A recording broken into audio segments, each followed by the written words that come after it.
diversidade socio-religiosa brasileira é surpreendente. Além das confissões religiosas predominantes, como catolicismo e protestantismo, o país é celeiro de religiões orientais, como o budismo, de expressões de matrizes afro-brasileiras, como candomblé e umbanda, e de experiências regionais muito peculiares, como a pagelância e encantaria amazônicas. Mas essa diversidade socio-religiosa contrasta com o aumento de casos de intolerância no país.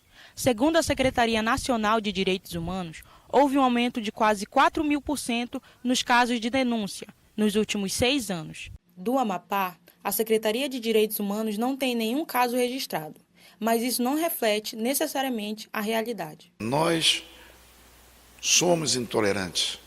A sociedade hoje que nós vivemos, ela nos ensina, nós somos obrigados para sobreviver a cultuar essa intolerância dentro de nós.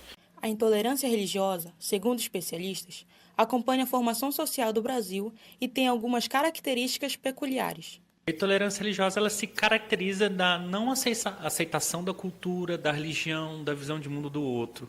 É quando eu parto da premissa que a minha visão, os meus valores, as minhas ideias são as melhores, são universais, padronizantes, e a partir da minha visão de mundo eu passo a julgar o outro. E esse julgamento é extremamente estereotipado, preconceituoso e intolerante, né? E cria estigmas, né?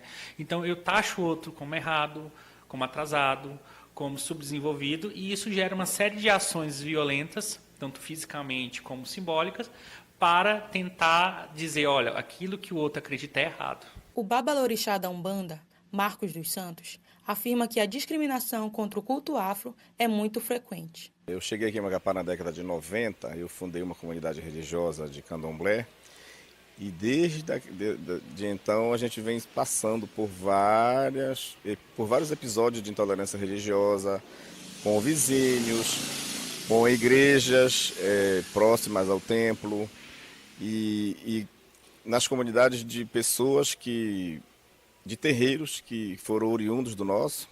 Esses casos de intolerância eles são recorrentes. Para Ana Coelho, presidente da Federação Espírita, muita coisa já melhorou a esse respeito. Mas ela acha que ainda somos um país de intolerantes. Era mais comum antigamente essa intolerância, tanto que quando eu era criança, meus pais nos proibiam de dizer na escola que nós éramos espíritas.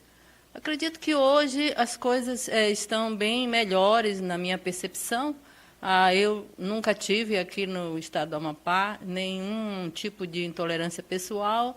Algumas coisas relacionadas ao pensamento de outras pessoas em relação à doutrina espírita, sim, a gente percebe aqui e ali, a gente acaba percebendo essa intolerância. Para a educadora e especialista em ensino religioso, Lourdes Vulcão, a sociedade precisa entender as razões dessa intolerância para poder tomar medidas corretivas. A gente precisa entender o motivo pelo qual essas intolerâncias religiosas elas estão se tornando tão intensas, né? No Brasil, não apenas no espaço escolar, mas também na rua, em casa, em outros ambientes. Essa intolerância ela se faz presente. Em Macapá, existe uma delegacia especializada em intolerância e racismo, que funciona na Unidade de Polícia Comunitária Araxá Pedrinhas. Segundo a delegada Janete Picanso, as atividades iniciaram há alguns meses. O local ainda é pouco conhecido e quase não possui estrutura e pessoal para garantir o pleno funcionamento. Até o momento, há 2 inquéritos na delegacia, ambos motivados por discriminação contra afro-religiosos. Alessandro Brandão, praticante da Umbanda, explica as dificuldades para expressar sua fé livremente. Hoje, eu andando com meu filho de conta na rua, as pessoas vão me olhar torto, vão me regalar os olhos para ver o que eu estou fazendo, tentar observar o meu passo, o meu caminho, para ver se estou fazendo alguma maldade que é na visão deles que nós fazemos. Que coisa totalmente diferente. Então, a gente ainda não temos ainda essa liberdade, né, de andar com nosso fio de conta, de andar com nossos panos de cabeça, ou então usar o branco na sexta-feira, sem que haja um olhar diferenciado.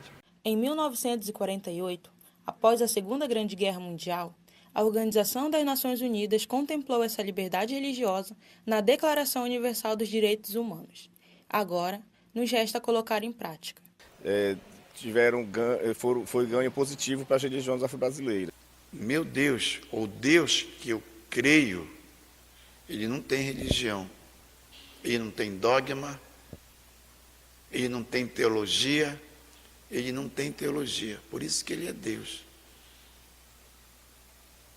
Partindo dessa premissa, eu posso dançar, eu posso celebrar, eu posso comungar, viver e ser feliz em qualquer religião, em qualquer espaço onde exista vida, onde exista respeito, onde exista dignidade. Ao diferente. Uma característica própria da formação judaico-cristã que a gente tem, a questão do Deus único e tudo. Eu creio que se houvesse um repensar dessas autoridades religiosas, porque nós estamos num país que é um país laico, né, onde há a liberdade de crença para todos. A legislação ela já garante. Agora é necessário que isso se torne ação efetiva das autoridades religiosas e também da justiça, no sentido de punir qualquer ação que venha ferir esse direito fundamental do ser humano, que é o direito de crer, de pensar diferente.